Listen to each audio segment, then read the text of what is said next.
Bismillah, Alhamdulillah, wassalatu wassalamu ala Rasulillah. Arabic language is amazing and easy. Let's take 10th aspect. Arabic words can have multiple prefixes and suffixes without any space in between. And that makes it very brief in writing and in reading. So we can have one prefix and one suffix as we have seen before. So walaka and for you, just one word. You can have two prefixes and one suffix. For example, wa means and, bi with hamdihi, his praise. Okay, the order is changed in Arabic. You can have two prefixes and one suffix also. For example, wa and sa. Very soon, yaj'alu, he will make, ka, you. And very soon he will make you.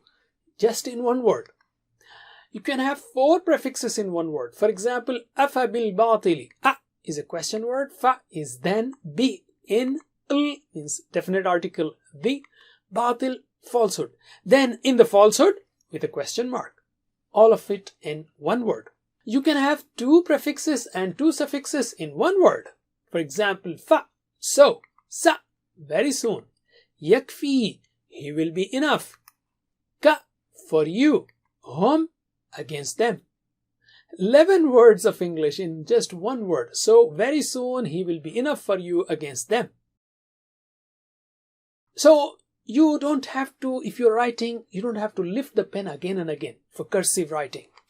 You can write fast in less space. And it is easy for fast reading also. You don't have to move your eyes too many times, as we will see later. You want to know more? Subscribe to our channel, youtube.com/user/understandquran.